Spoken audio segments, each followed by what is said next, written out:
In Parsha Shlach, we encounter one of the most tragic incidents in the history of the Jewish people.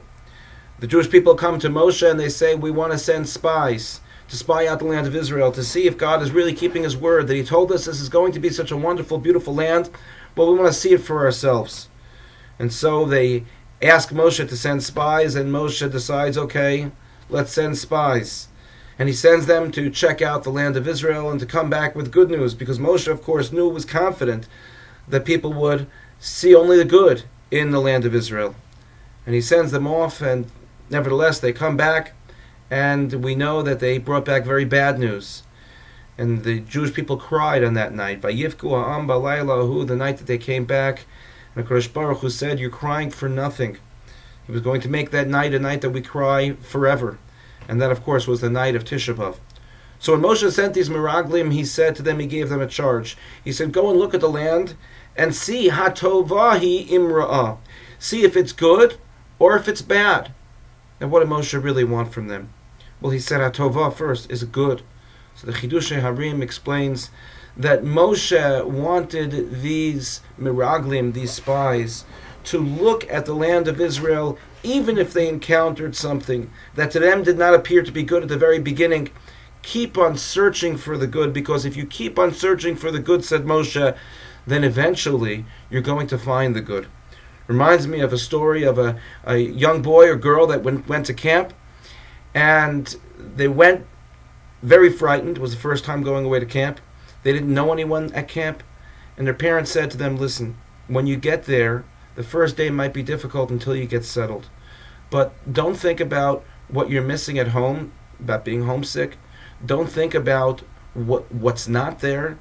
Look for the good. Keep on looking for the good. And the child, of course, comes on the first day of camp and is terribly homesick and only sees the bad. But then the child remembers that the parent told him or her to just look for the good, just find something good. And then the child begins to find one thing that's good. And lo and behold, when there's one thing that's good, there's a domino effect, and finds more and more things that are good. And of course, by the end of the summer, the child had a tremendous time in camp. Kafyachol, that's what Moshe had said to Klal Yisrael, explains Chidushei Harim. Look for something that's good, don't just look for the bad, and even if something bad comes to you at first, nevertheless, keep on pushing, keep on striving, keep on trying to find the good, because if you seek it, then you shall find it. And I think it's an important lesson for us in life as well.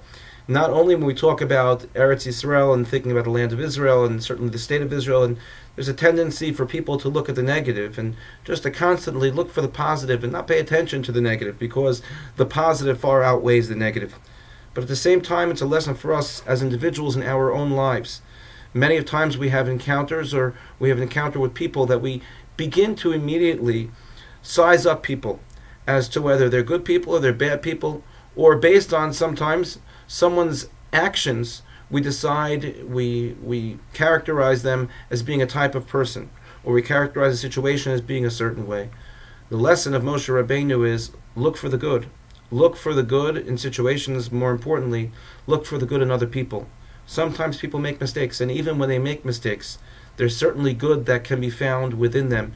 It is up to us to have the eyes to look for the good in others, in situations, and if we do so, then we will have a positive experience both with our interactions with those other people and the feelings that we have about ourselves.